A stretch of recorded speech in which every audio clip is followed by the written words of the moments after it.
Shri Ramakrishna mission एक केंद्र आध्यात्मिक चेतना के जागरण का, एक केंद्र शिक्षा और स्वाध्याय का, एक केंद्र कौशल विकास का, एक केंद्र सेवा का।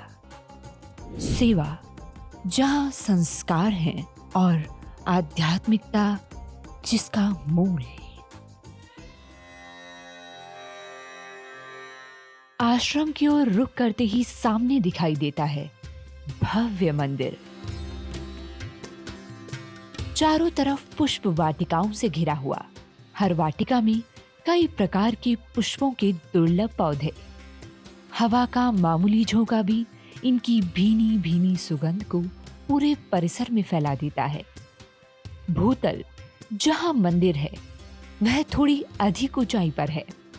एक लंबे चौड़े होल के आखिरी छोर पर ठीक सामने विराजित है स्वामी रामकृष्ण परमहंस का विग्रह, एक जीवंत प्रतिमा जिसे देखकर ऐसा लगता है कि बस अभी बोल देगी, और शायद वह बोल ही रही है।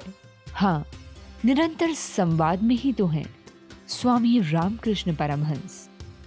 अपने नाम पर बने इस मिशन के जरिए अपने लाखों शिष्यों के साथ मुख्य गर्भगृह में स्वामी रामकृष्ण परमहंस के बाईं ओर है उनकी धर्मपत्नी मां शारदा देवी और दाईं ओर है उनके परम शिष्य स्वामी विवेकानंद। विग्रह के सामने हॉल में बिछे हैं कई कालीन, जिन पर बैठकर भक्तगण या तो ध्यान करते हैं या फिर अपने परम पूज्य गुरु से मौन का संवाद। दीवारों पर ऊपरी हिस्से में कई पोर्ट्रेट हैं। ये पोर्ट्रेट हैं स्वामी रामकृष्ण परमहंस के उन प्रमुख शिष्यों के, जिनका मानव सेवा के उनके मिशन को आगे बढ़ाने में महत्वपूर्ण योगदान रहा है। इसी हॉल में समय समय पर विद्वान धर्मज्ञों के प्रवचन भी होते हैं और उन प्रवचनों में बड़ी संख्या में दूर दूर से लोग आते हैं। रामकृष्ण मिशन साधना के साथ साथ व्यक्तित्व निर्माण का भी केंद्र है। यहाँ का समृद्ध पुस्तकालय साधना कक्ष आज भी श्री रामकृष्ण परमहंस व स्वामी विवेकानंद जी की प्रेरणा का जीवंत स्वरूप है। आज के एपिसोड में हम बात करेंगे रामकृष्ण मिशन के सामाजिक योगदानों के विषय में। मंदिर के ठीक नीचे तलघर में एक स्थायी प्रदर्शनी हॉल है। ये हॉल एक पूरा संग्रहालय है स्मृतियों का।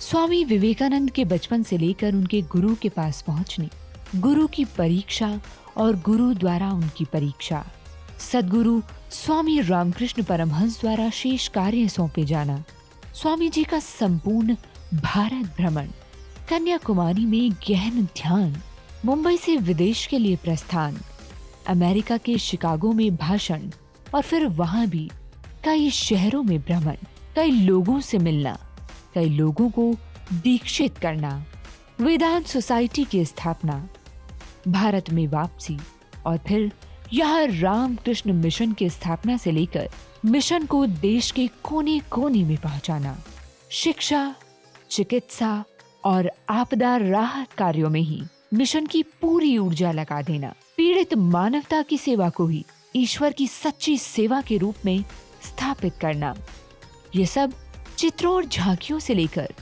3D और 4D मूवीज तक के जरिए दिखाया जा रहा है। आगे इसमें AI का इस्तेमाल करके कुछ और नए प्रयोग भी किए जाने हैं।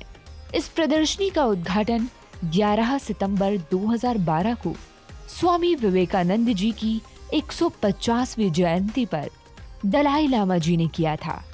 यहाँ स्वामी विवेकानंद जी जीवन पर केंद्रित 3D और 4D मूवी देखना एक अपूर्व अनुभव प्रदान करता है।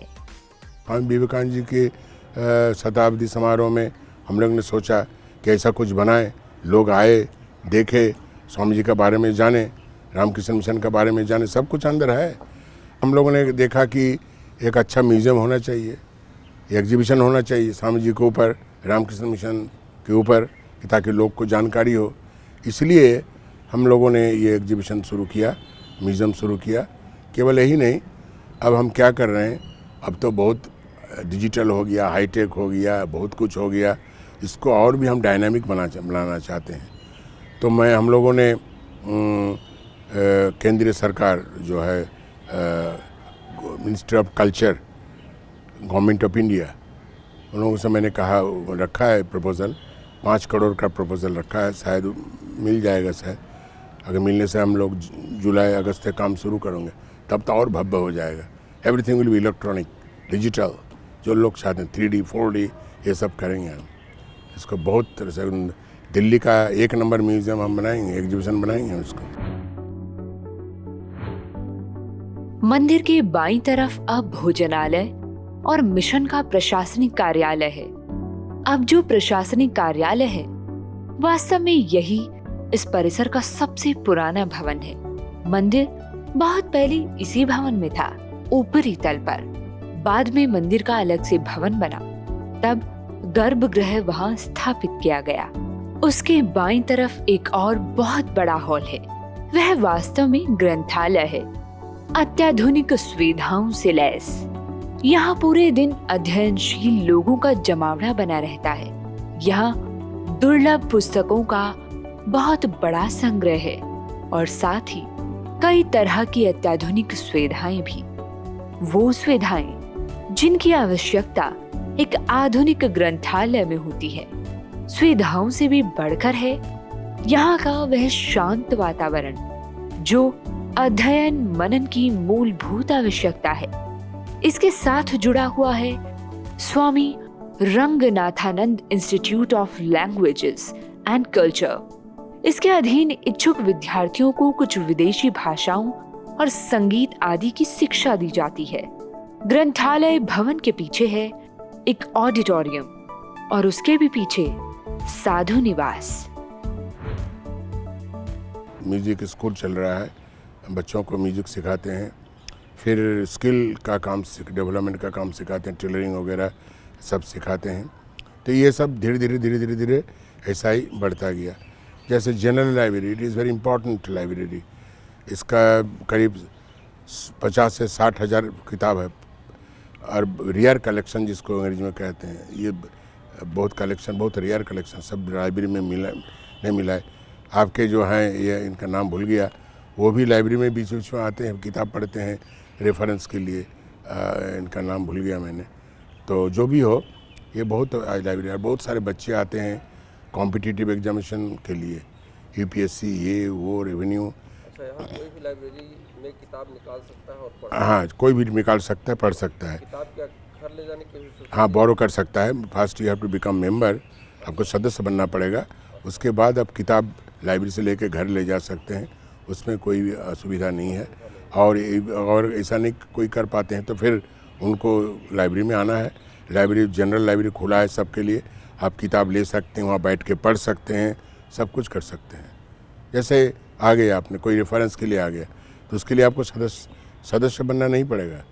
वो आएंगे और फिर बोलेंगे कि हमको इस तरह से ये किताब देखना है, यू विल बी एंटरटेन्ड, आपको दिखा देगा सब कुछ। सेवा की यह भावना यही विराम नहीं ले लेती। इस मिशन के अंतर्गत मंदिर, प्रदर्शनी, चिकित्सा, ग्रंथालय और भाषा एवं संगीत, शिक्षण के साथ साथ व्यावसायिक शिक्षा के कार्यक्रम भी चलाए जाते हैं। इस परिसर के बाहर परिसर से सटे ही मिशन का एक और भवन है। वह भवन इसी पहाड़गंज के कृष्णा मार्केट में है। इस भवन में व्यावसायिक शिक्षा के कार्यक्रम ही चलाए जाते हैं। शिक्षित युवाओं और जरूरतमंदों को कंप्यूटर के अलावा कई अन्य प्रकार के व्यावसायिक प्रशिक्षण दिए जाते हैं। श्री रामकृष्ण परमहंस व स्वामी विवेकानंद जी हमें यही सिखाते हैं कि मानव सेवा ही ईश्वर की सच्ची आराधना है, जिसे आज के परिवेश में हमें अपने जीवन में उतारने की अत्यधिक आवश्यकता है। तो आइए इस विरासत को आगे बढ़ाएं और अपने जीवन का हिस्सा बनाएं। देखते रहिए आस्था।